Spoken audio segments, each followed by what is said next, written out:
Legacy Precious Metals is the company that I trust to give you good and patient counsel for investing in your retirement. The Biden administration has caused a financial crisis, and they have no clue how to fix it. Oil prices have skyrocketed, and when oil prices go up, not only do your expenses go up, but the cost of transportation and shipping spikes, leading the prices of goods to rise.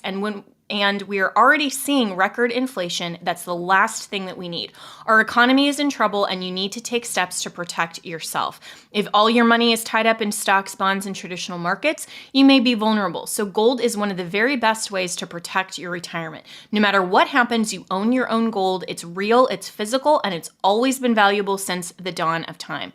Call Legacy Precious Metals today at 866-528-1903 or visit them online at legacypminvestments.com. That's legacypminvestments.com, where you can download the free investor's guide. You can also go to my Facebook page, Jenna Ellis. I am a public figure on Facebook, and I just posted yesterday a really great interview with the president of Legacy Precious Metals, who is discussing why you need to start your retirement account even if you're in your 20s or 30s. There is always a great time to protect your retirement and invest, just like you want to protect your health over the long term.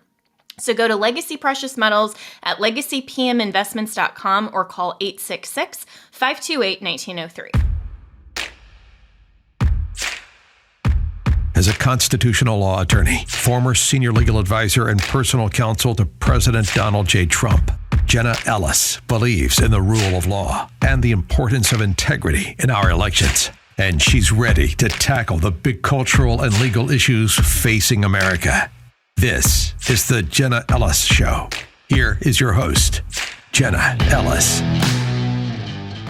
Hello, friends, and welcome to another episode of the Jenna Ellis Show. I'm Jenna Ellis, and always so much to talk about. But of course, we have to start with the political theater before we get into what's actually going on in the government while we're all paying attention to the political theater. So, of course, yesterday, Cassidy Hutchinson, who, full disclosure, I met a few times, don't know her that well, but of course, she worked as an aide for then White House Chief of Staff Mark Meadows, who, of course, I worked with as well when I was still working for the Donald J. Trump 2020 campaign. And, she came and testified in what was supposed to be this bombshell, explosive, emergency, let's, call this testimony. And she testified yesterday to some really, really radical and unverifiable accusations. And what is so frustrating to me as a lawyer is that you don't have any rules of evidence in these type of hearings. And so everything that she said that was secondhand, that she didn't personally witness or observe, would never be allowed in court unless there was an exception to the hearsay rule, because you can't verify it. And if somebody just tells me secondhand that they saw, a Martian come down and land yesterday in Washington, D.C., and I can go into Congress and testify to that and call that a fact, then that should be questioned, and that testimony should never be allowed. And so this just shows why the January 6th committee is a complete political theater. They are not fact-finding. They are not truth-seeking. And even places like Politico now are saying that they are interviewing the Secret Service agents and saying, hey, the committee didn't even bother to question whether this story was accurate. So in case you, like most other rational people, weren't actually listening to the January 6th committee yesterday, one of the allegations that Cassidy Hutchinson testified to was supposedly the President Trump on January 6th was in his presidential limo, wanted to go to the Capitol, and when the Secret Service agent said, no, we're going back to the West Wing, apparently, according to her, and according to not even her own eyewitness testimony, but what some Secret Service agent allegedly told her happened, was that he lunged forward, Trump actually lunged forward in his presidential limo and grabbed the Secret Service agent basically by the throat, trying to grab the steering wheel to force the Secret Service agent to maybe take him to the Capitol or something. Totally nuts.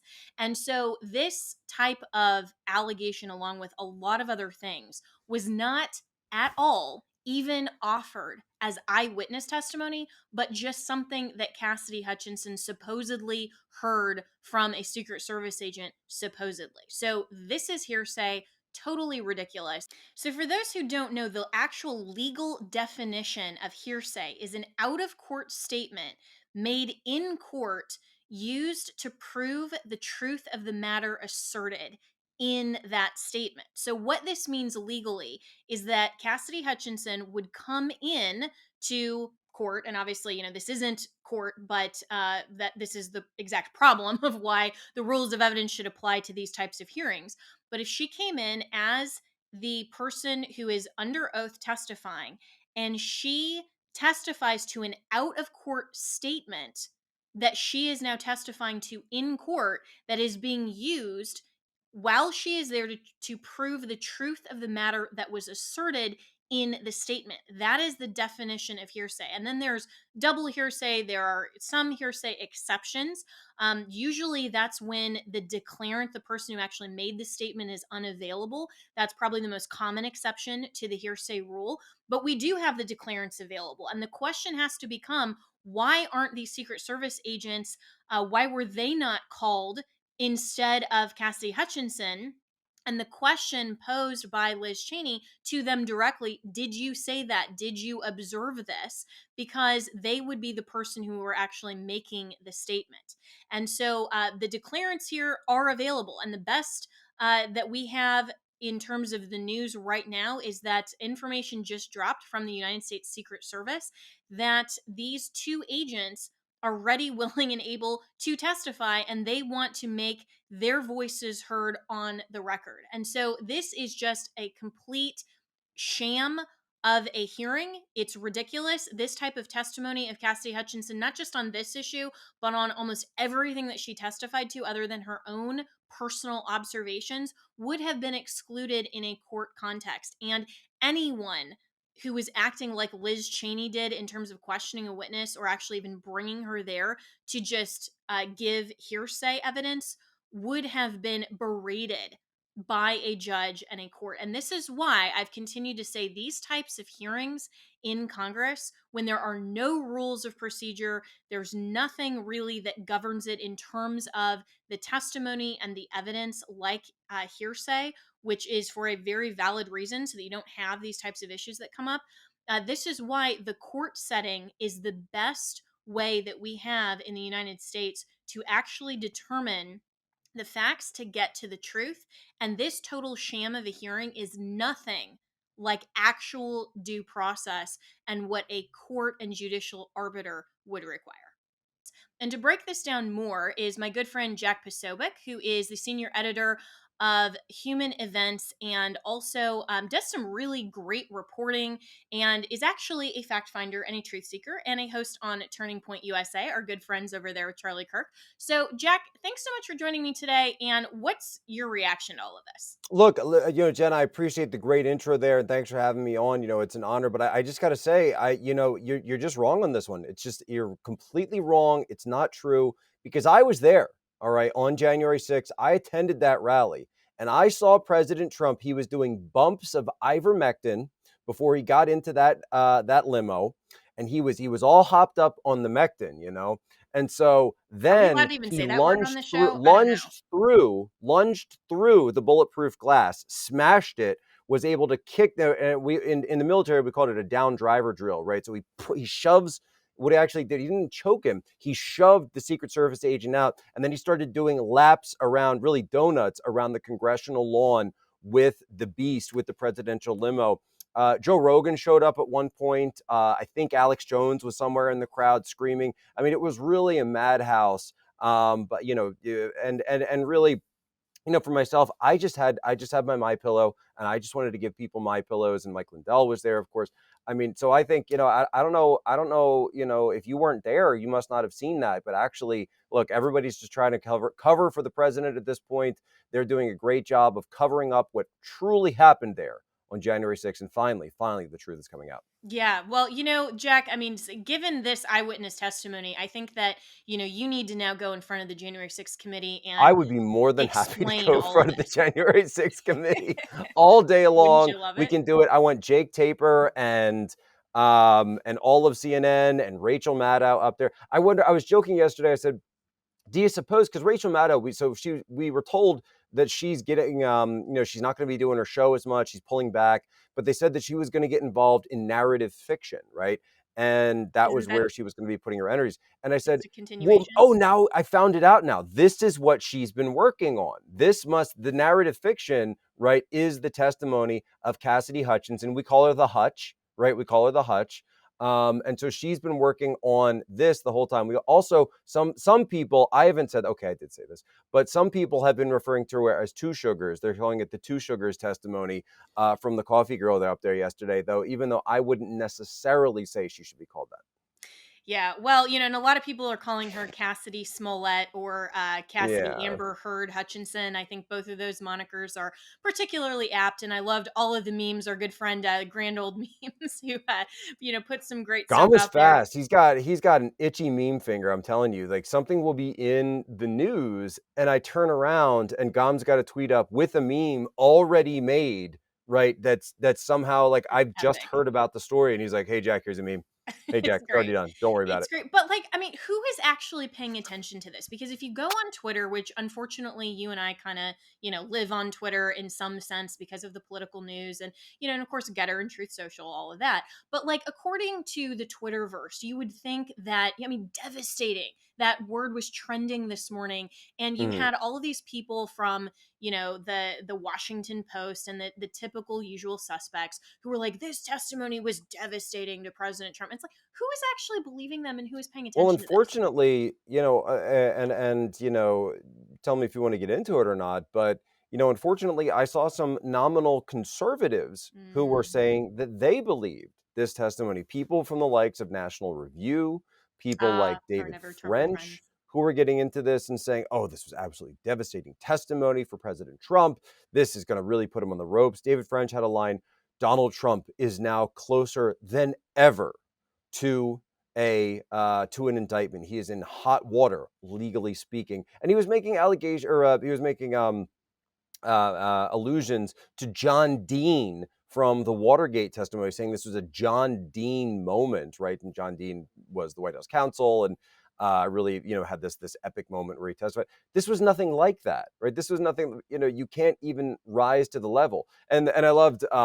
Even if you do read David French's, which I did, because I think it's hilarious, right? I just think this stuff is Yes, fun. I just laugh, right? I just laugh reading the other side, and I believe do me, too. they are the other side at this point. That when he read it, it's he's salivating over this, and he says, well, we know that some anecdotes already have had some holes poked into them. There's really a lot more that we need to dig into this. So okay, so other than the fact that we've already been able to debunk vast chunks of her testimony, the fact, by the way, should probably also state for people who haven't seen this yet, that the president wasn't even driving in the limo.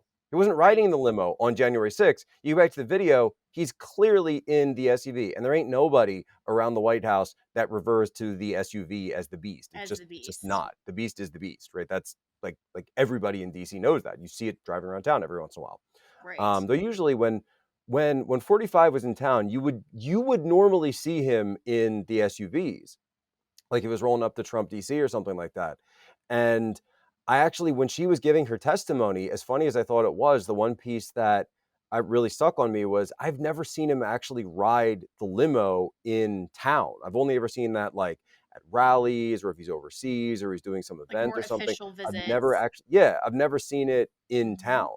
That why would you use the limo for, the ellipse to the Well, White House and is this like three just goes minutes. into this whole thing, Jack, about how, people are saying, oh, wow, look at her credentials. And there were some, blue check leftists that was trying to prop her up as, this is a true Trump world insider because she has been around the likes of Steve Scalise and Ted Cruz and then worked as an aide to Mark Meadows. And I'm thinking, okay, anyone who's actually been in Trump world, and, that does actually include me, you would know that that's just fiction. And it's like all of these Twitter people who have never been around the real world and don't have any clue what they're talking about in terms of what actually goes down in the White House and how protocol actually is. They're thinking that she's some like high level person because she manages Mark Meadows' schedule. I mean, this is just so stupid. But I also wanted, speaking of John Dean, he actually tweeted ahead of the testimony yesterday. And I thought that this was remarkable in light of what ended up happening with Cassidy Hutchinson. He tweeted, "Better be a big deal," in all caps. There was only one surprise witness during the Senate Watergate Committee hearings. On July 16th, 1973, an unannounced witness appeared. Alex Butterfield, who testified to Nixon's secret taping system, forever changing history. Big deal standard. The January 6th committee is dealing with a very high historical standard in springing a surprise hearing and witness tomorrow.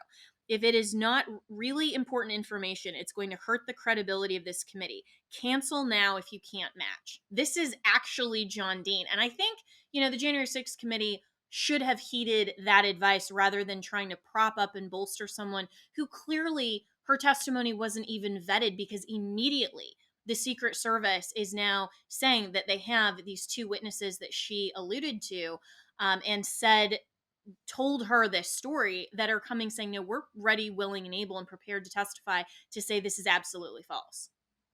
Right. And plus, the other problem they did is, honestly, I think they've completely backfired on this. And I've seen a lot of people out there, and there's sort of that debate that's been raging across Twitter of, Trump or DeSantis, which one, should get it? Should it be Trump, or does he have baggage? Should it be DeSantis, even though he's still in his first term, he's up for re-election this year, but then coming into it, he's obviously been a great governor. Can we take that to the national stage? And can Trump just sort of be this like kingmaker sort of thing, right? Okay.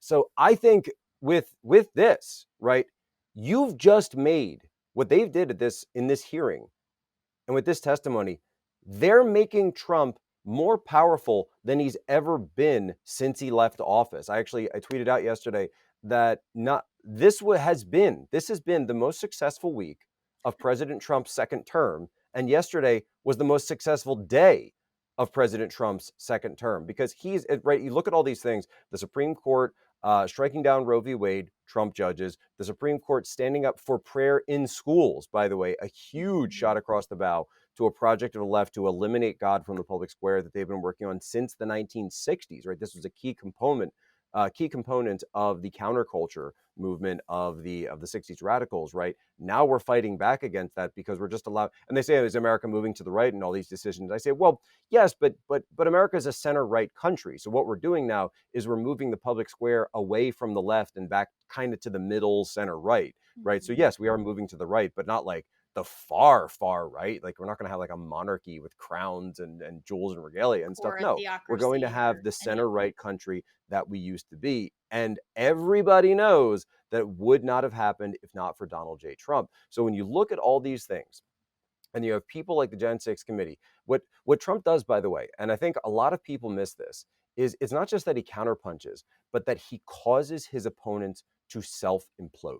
Right? He sets it up and he drives them nuts. He puts them in a position where they, through their own actions, and then once he's, kind of triangulated and calculated them in, steps back, they blow themselves up. They do it every time, right?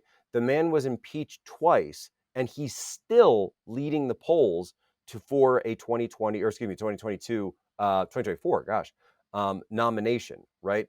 I think that's real, and I think the momentum is only going to continue growing at this point. So I said this last week. I'm putting my chips in. I think the Republicans win House and Senate this November, because I think, to your point, right, normal Americans, they're not talking about this stuff. They're talking about inflation. They're talking about the economy. They're talking about the fact that they can't afford food and fuel, right? Joe Biden says, right, I still haven't gotten past, by the way, when Joe Biden said, well, if you take food and fuel out of inflation, it's really not that bad. I said, no. Those are the only things we should be measuring, right? If you're in politics, right, take the sides out of it, just basic, political Machiavellian, DC politics, right? Those are the only things that you should be tracking, Mr. White House occupant, right? If you think you're going to get a reelection, or if you think that your party is going to maintain power in the House and Senate, you should only be tracking food and fuel, because guess what? That's what the people care about. So let them have bread and circuses. And so I think the Republicans clean up in November. I think Trump probably January, February announces, right? Because that's when the cycle kicks in. That's when the reporting deadline starts. And I think he'll clean up in the primary. Yeah, and so as we're looking at this though, and we are looking at some of the other issues that the Democrats are going to try to run on, like overturning Roe versus Wade, it's really bothered me how much the left has completely spun that opinion, and they're now trying to say that the Supreme Court is outlawing abortions, and abortions are now illegal. That is nothing whatsoever of what the Supreme Court actually did. There was a great tweet by a friend who said, AOC is going, why should 9 justices have control over my body and my choices? And Supreme Court, that's literally what we said. Like, we're putting this back to the states. So, how much of this disinformation from the left do you think will actually have an effect on the November midterms? Well, I think it cancels out in a sense, right? Because I think you've got a lot of single issue voters there. So you've got your pro-life single issue voters and you've got your pro-choice single issue voters. And I think at the end of the day, they kind of cancel themselves out. I mean, proverbially speaking, a red state's going to have more pro-lifers, a blue state's going to have more pro-choicers. And then I think people are going to start to realize, and Rasmussen did a poll where in their methodology, they actually asked the question. They didn't just say, do you support, because most legacy media polls, they'll say something along the lines of, do you support the Supreme Court overturning the constitutional right of abortion? Right. And you'll get these sort of like, huge majorities for that. Like, oh, I don't want the Supreme Court imposing that. But then Rasmussen came out and asked the question, do you support the Supreme Court making the choice of abortion go down to the state level?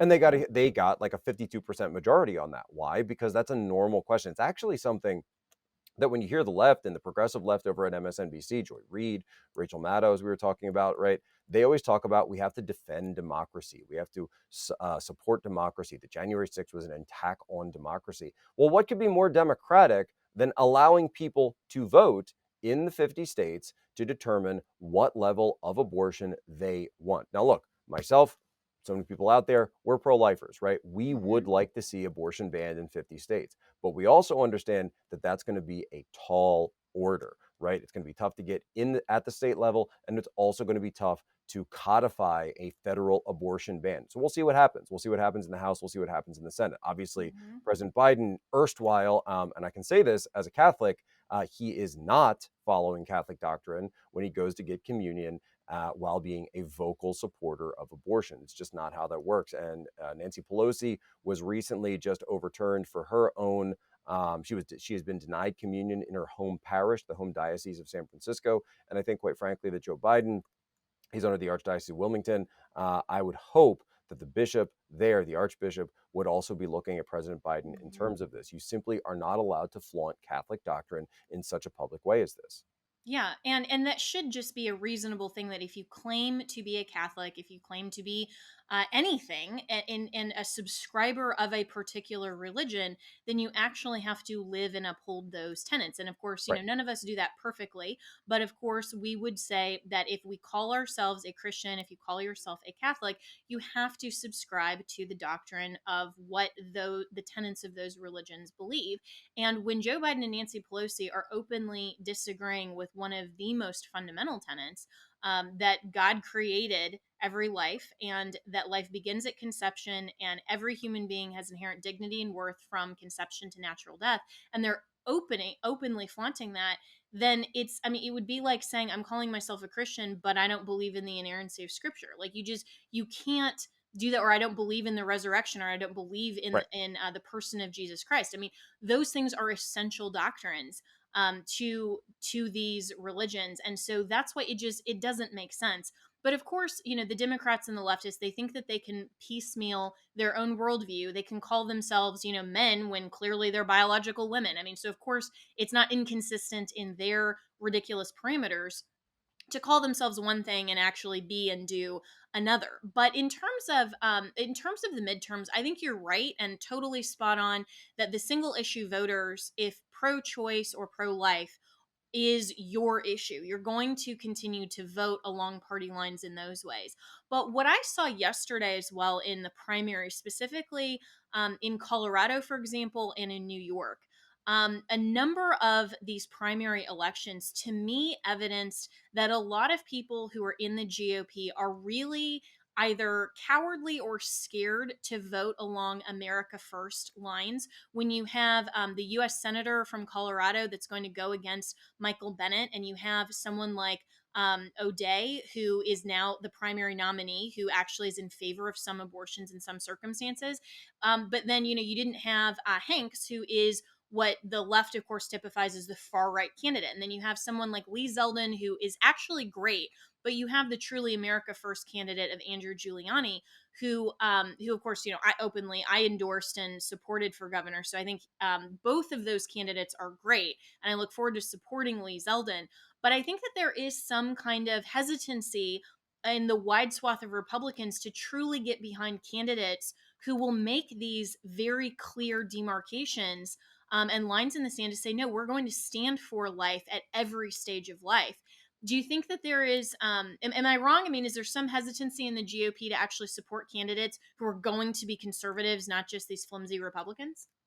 I actually think, well, on that, I mean, that's kind of two separate questions in a sense. Well, it's one question with like a subset of a question. So I do think that within the GOP, you do find a lot, right? So there's always been this sort of, three different stripes of conservatives, and there's certainly overlap there in the Venn diagram of it, right? But there's sort of your national security conservatives, which tend to be a little bit more, that's like where the neocons kind of come in. But then you also get people who are like, they're Trump supporters, but they supported the Syria strikes, for example. So, something like that. So you're a strong national conservative supporter, the national security conservative. Then you have your social conservatives. So you've got like your traditional Christians, you've got your pro-lifers, traditional marriage supporters, right? That's your traditional social conservatives and pro-family conservatives.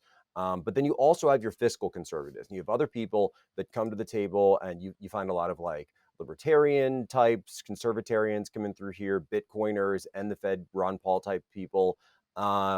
And there's a lot of good there, right? There's a lot of good. And those guys were 100% right on inflation. They're 100% right on the Fed, so many different things, right? But there are times, and to your point, where on issues like the right to life that have become so important to the center of what really is the burgeoning new right, that you are starting to see people that kind of shift out of it. And so what I think we're seeing right now is a realignment. And we're seeing a realignment in politics on that question of what's going to be the core of the movement. And so the sort of old right, the idea is that when you say there's a new right, so the idea is that means that the old right, that there was something wrong with it, now the old right is gone, right? But they're not really completely gone, at least certainly not in an electoral sense. But in an ideological sense, the center of the old right was always corporations, right? Defending corporations, business can do whatever they want, and we are going to fight for the rights of the corporation to be away from government, so small government. This is what led to the Tea Party being completely against the bailouts, but also completely, also attacking like the Occupy movement. But if you look at the Occupy movement, they were actually targeting the elites. The new right is very different on this question, right? So the new right is a much more populist movement where you do see this sort of 99%, 1% type rhetoric being moved together. And I think what's really at the center of the new right, and what I've argued on Human Events Daily and in humanevents.com, is that the family should be the center of the new right. That should be the central focus. So when you talk about the family, we're not talking about what's best for companies. We're talking about what's best for people that actually live in our country and people that we are hoping to win the votes of. And so what does that mean? And hopefully win the support of in general, right? So that means we want costs to come down.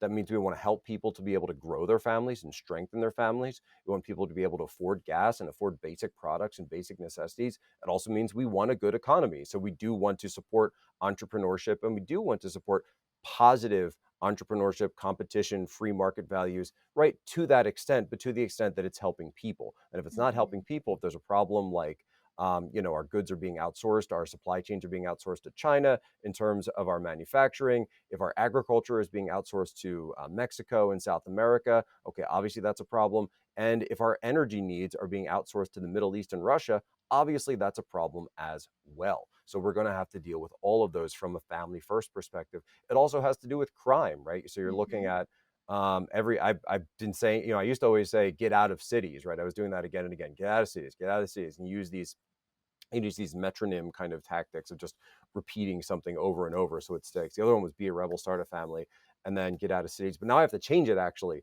because our cities, the violence have gotten so bad because of these Soros prosecutors, these BAs that are all over the country, right? Well, with the exception, by the way, with the exception of San Francisco, who just kicked out. There's one, this guy Chesa Boudin, he's Yeah. done. So they're finally coming back. And again, they didn't elect necessarily a Republican, because guess what? It's still San Francisco, right? But what they found was a more moderate Democrat. Again, America is coming back to a center right. That's the realignment. And so for the new right, it's this idea of, we have to say, not only do we have to protect our cities, right, and try to get some semblance of normalcy there, but now it's the suburbs, right? The violence is spilling out of the cities, the insane levels of violence. And I'm from the Philadelphia area, right? So I can tell you all about Philadelphia, Kensington, the K&A corners down there, right? It's bad. It's really bad in Philadelphia. And that crazy level of violence is spilling out into the suburbs, places where, right down the street from where my parents live, guy comes out of Philadelphia, absolutely insane. He had just assaulted 3 women in the city, comes in for a carjacking on this woman, brutally beats her in the parking lot of like a corporate center where she just works, while she was getting out of her car to go to work in the morning, right? And this is an executive, and doesn't even end up taking her car, by the way. The guy's completely nuts. They find him in the woods later. But we've gotten to a point now where this crazy level of violence, cities are going crazy. They're trying to take guns away and trying to take away our right to be able to actually defend ourselves. And the economy is completely going out of control. Meanwhile, President Biden is telling us that we have to do everything to, support this war overseas that for some reason we need, right? We have an American national interest in, which I just got back from Ukraine, right? And and my heart goes out to the people there, but my heart is also, from a government perspective, it's with the people here that are also suffering, and it doesn't seem like they have any answer for them. Right. Yeah, and I think you're completely right that this whole balance needs to be family first instead of the tech oligarchs and the corporations first. And it seems like so much of the balance has shifted now. Instead of individual rights and protecting the family and communities, it's much more about corporate interests driving what is normative in society, and then what all of the different parameters are. And I mean, even looking at like these corporations that are now saying, okay, we'll spend up to $4,000 so that you can travel to have an abortion, and everybody's thinking on the left, Yeah, the like, corporations are making it very easy for us to do this, by the way. yeah, exactly. Yeah. Because people are just so sick and tired of it. I mean, even Disney, and everybody, knows that I stood up just for freedom of speech on corporations' part against a government retaliation. But the fact of what Disney is actually doing by going so woke, I mean, you're seeing the stocks tank. You're seeing, that people are pushing back, and families with kids, whether it's in corporate view or it's in public schools, it's with school boards. I mean, people in America understand viscerally that our rights are individual and they're inherent to us. And it's not for corporations or for education school boards to be teaching all of these things or to be telling us how to live our lives. And so, when corporations have this, $4,000 payment, it actually, the left is lauding that. And yet, when you look at that, it's saying they value your child's life so little that they're willing to pay $4,000 for you to go get an abortion instead of maternity leave, and recognizing that you may then have a work-life balance and you won't just be this corporate cog sitting in a machine and giving your life Well, to your work that's my instead of the question, right? family. So are those companies also offering the same amount of money for people who have their babies? Right. Right. Are they offering Exactly. that same as a bonus? Are they offering where's the balance of it? There's Because it none. seems to me like Exactly. they're subsidizing one behavior. People talk about this in the tax code all the time, right? It sounds like they're subsidizing one behavior at the expense of another. And I think we know why. And I don't think it's about, just loving women's rights so much. Like when Dave Portnoy's out there talking about, oh, this is so terrible that they're, getting rid of the, teenagers. What's going to happen if they get pregnant? I'm like, Dave, I think we know why you care about this issue, and it ain't about the rights of women, right? It's about you. and your wallet that you're thinking about, and the child support payments you're going to have to be making in the future. Yeah. And then with these companies, I think also it's totally about, they want you back at work on Monday, 9 a.m., so you can be sitting in your cubicle, right, doing your 3 hours on the road every day commute, so you're sitting in your cubicle and listen to your boss and have them, you're essentially probably going to be responding to email all day, but that's empowering. Yeah. Mm-hmm. Yeah, it's completely disgusting, and that's why I do think you're right that the moderate and also the right, and we're not even talking far right, we're not talking ultra MAGA, whatever, just general people who understand that they want to be able to run their lives and make the best decisions for themselves and their family. That's most Americans. That's even moderate Democrats. I mean, a lot of Democrats that I've talked to who maybe they voted that way their whole lives, but they're actually seeing now the consequences of the extreme leftist progressive agenda that they reject. And so we are kind of seeing this shift back to a center right sort of framework that our founders actually intended. And for the people who are really far right and do want something like a national abortion ban, it's like, no, the Constitution didn't give that subject matter to Congress any more than it gave that subject matter to Congress to implement a constitutional right or to codify Roe. I mean, this is where we do have diversity. And whatever happened, Jack, to the ability of Americans to go and actually debate these things in the public square, in their own communities, in their own states, and actually have these conversations. It's like everybody just wants national control over these we know is issues rather than debating them.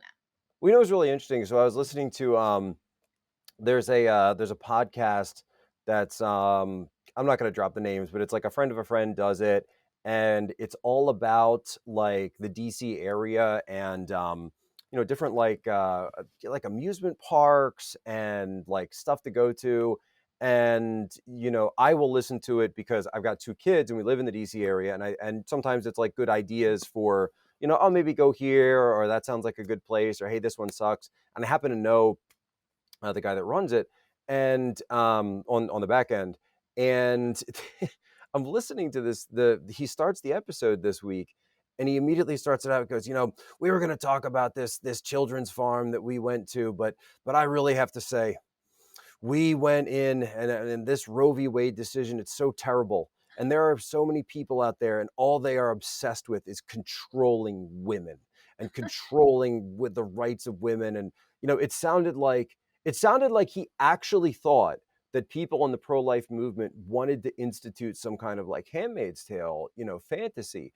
And what blew my mind was that I was down here at this. I'm on Capitol Hill right now, so I'm only about 2 blocks away from the Supreme Court. I went down there, and they had these different decision days. We didn't know which day it was going to drop, but every single time up to and including the day that the Dobbs decision came out on Roe v. Wade, there was always an opposition group that was against, or I should say, against overturning Roe v. Wade. So pro-abortion, right? Once I was pro-abortion, once I was pro-life. The pro-life side, it was almost entirely women, right? It was women, usually college age, sometimes a little bit older than that, but mostly young women. And it's like, has this guy even ever attempted to talk to somebody who's in the pro-life movement, which is predominantly run by women? If you go look at the pro-life movement, it's you will see women all over the place, right? It is a women-led movement. And it's like, have you ever even considered that there might be a different opinion? I'm not saying that you have to disagree, right? Or that you have to, fully take on this opinion. But it's like they won't even consider the idea that the other side has an argument. It's just you're immediately demonized. You're immediately told that you're wrong, that you have psychological problems, and that you need to be checked out and possibly pushed away. Was it Wanda Sykes was saying on Society, you just need to shut up and eat, right? Because all that, what she called all that middle stuff, that middle stuff in the middle of the country. Because we should be taking our political opinions from Wanda Sykes, but sure. Yeah. Yeah. Former NSA analyst Wanda Sykes, by the way. Not many people understand that. Well, yeah, I mean, hey, the credibility is totally Hashtag there, fun and fact. I say that totally sarcastically, but you're right, and this is where both sides, unfortunately, but definitely much more on the left, don't even try to attempt to understand the arguments. And usually the left doesn't actually have an argument. They just have emotion, they have passion, they have this visceral reaction. But the founders understood and contemplated that we would disagree. And that level of diversity and that level of fact finding, truth seeking, and coming to a reasoned decision in terms of self governance, that's what the Constitution and our founding is all about. And these wild radical leftists don't want to have arguments. They just want control. They just want to slam anyone that they disagree with these nasty, vile names and terms. And everybody I disagree with is a racist, and everybody I disagree with, and meanwhile, Yeah. they can't even define the word woman. And so they're completely irrational. And this is where returning this debate to the public square, I think, is going to be really fascinating how this goes, and how it's going to go in the context of state legislatures, maybe some states who have citizens initiatives, how exactly this is going to go down. But in just the last like maybe 10 minutes that I have with you, Jack, I want to shift gears a little bit to talk about the G7 as well, because I think with all of this, between Roe versus Wade and this political theater and circus, a lot of people, unless they're really reading all of the headlines, weren't even really that aware that this happened this week. So you've done some excellent reporting on that. Tell us kind of the basic overview and your takeaway point. Right. So the G7 comes as we've seen kind of a series, right, of the European summits have now come back to being held in person, because for about the last year and a half, they were all being done virtually in accordance with the COVID mandates, the COVID lockdowns. And so we just had the World Economic Forum that was in Davos. I got detained there. That was fun. And then we had the World Health Assembly that was in Geneva, also in Switzerland. And that was being held for pushing the furtherance of a global pandemic treaty. They're trying to say it's not a treaty now, but it's well, they say it's not a treaty. It's just a worldwide legal binding framework. I said so a treaty, So a right? treaty, yeah. Right, that all of the countries will agree to. And no, so again, that's a treaty, right? And so now you have the G7 meeting. But this G7 meeting, I have to say, it looked very weak. It looked very weak. And you had President Biden going there, and essentially hat in hand. Probably the biggest takeaway of all of it is, of course, they won't admit that their foreign policy in Ukraine has completely failed. They won't admit that the war is not going at all the way they thought it was going to.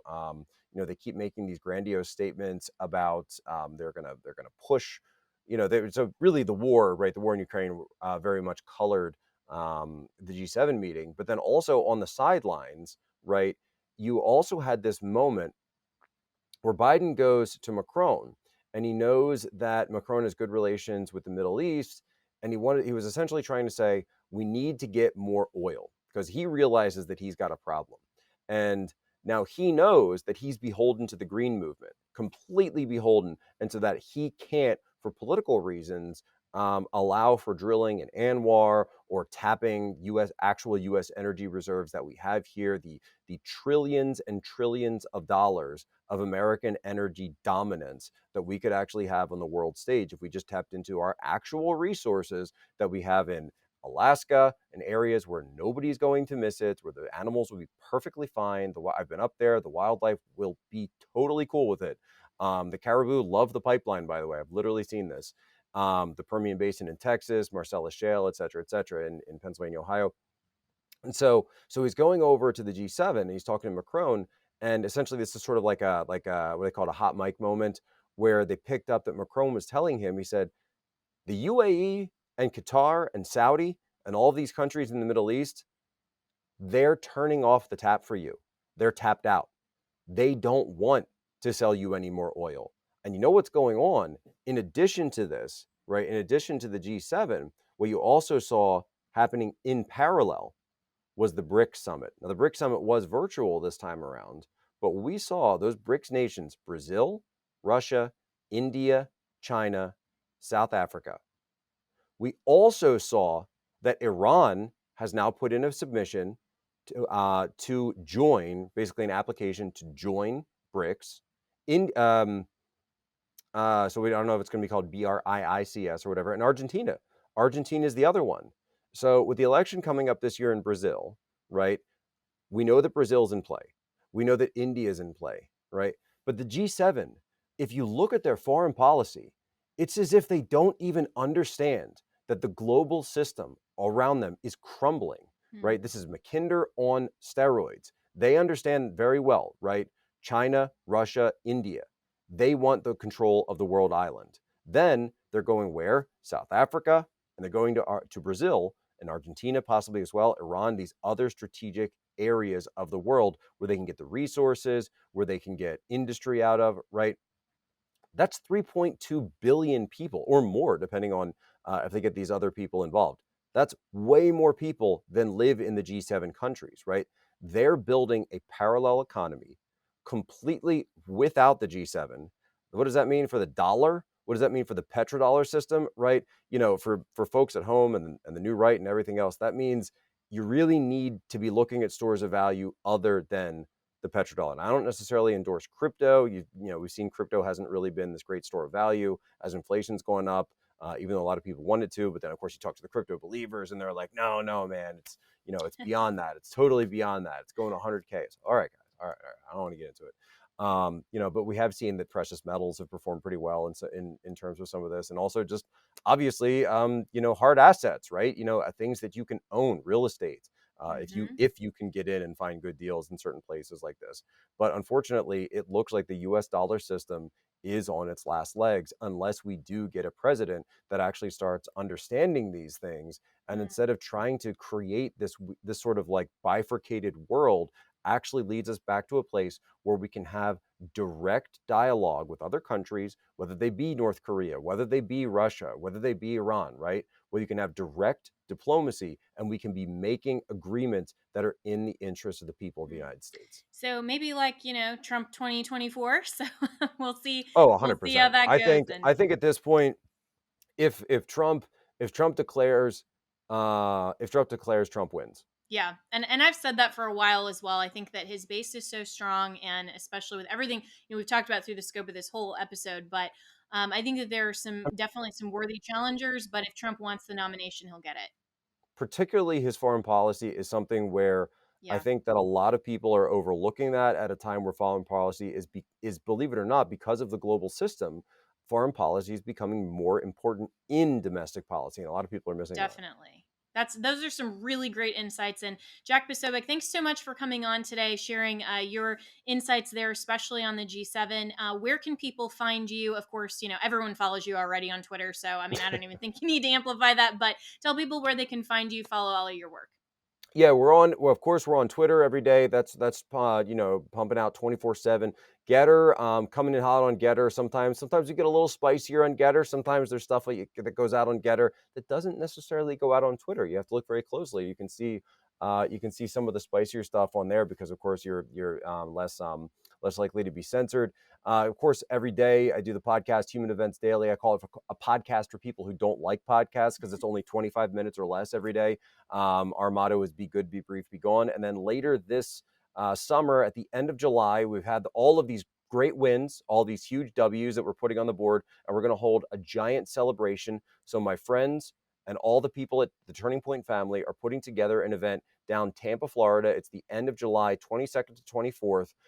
We are going to have together at the same event, same stage, Donald J. Trump and Ron DeSantis are going to both be there, Tampa, Florida. So for folks, if anyone's interested in that, it's tpusa.com/SAS. If you use promo code POSO, right, all caps, you can get 25% off your ticket. Awesome. Well, we'll look forward to that. And I'm headed out to SAS as well, so I'll see you there. And hey, can we have Excellent. that much amazing MAGA energy of both Trump and DeSantis in the same room? It Well, can be done. Turning Point it will be can. the only vessel, right, for that much psychic, Freedom, powerful liberty. energy to be able to Yes, be held in one vessel. It's got to be a Turning Point. absolutely. All right. Well, thanks so much for coming on. Look forward to having you on again soon. Really appreciate it. God bless you.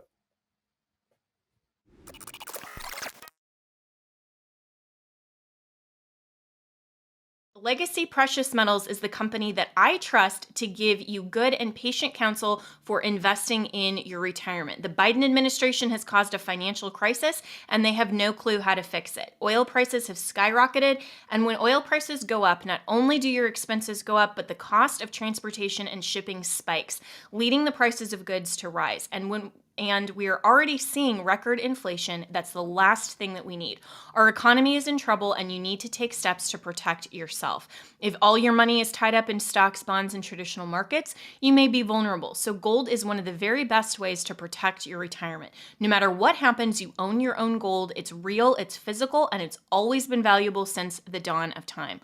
Call Legacy Precious Metals today at 866-528-1903 or visit them online at legacypminvestments.com. That's legacypminvestments.com, where you can download the free investor's guide. You can also go to my Facebook page, Jenna Ellis. I am a public figure on Facebook, and I just posted yesterday a really great interview with the president of Legacy Precious Metals, who is discussing why you need to start your retirement account even if you're in your 20s or 30s. There is always a great time to protect your retirement and invest, just like you want to protect your health over the long term. So go to Legacy Precious Metals at legacypminvestments.com or call 866-528-1903. I also want to talk about another great American who is the sponsor of this podcast, and that, of course, is my good friend Mike Lindell. He has been canceled out of so many box stores for simply standing up for his own political opinion. And disagree or not, or support him or not, it is a fundamental right of every American to be able to voice their opinion, and that absolutely includes politics. That absolutely includes issues that are central to our culture. That includes faith. Mike is such a very sincere Christian, and I am proud to consider him a friend, and he is, of course, a friend of this show. So right now, there is a special on MyPillow.com. Click on the new radio listener specials. Get deep discounts on all MyPillow products, including a great towel set, which is a 6-piece set. It includes 2 bath, 2 hand towels, 2 washcloths, made in the USA, regularly $109.99, now just $39.99, but you have to use the promo code Jenna. That's Jenna. That tells Mike that you listen to this show, you're happy that he is a sponsor of this show, and you will get great discounts, but use the promo code Jenna, that's Jenna, either at mypillow.com or call 1-800-564-8475 and use the promo code Jenna.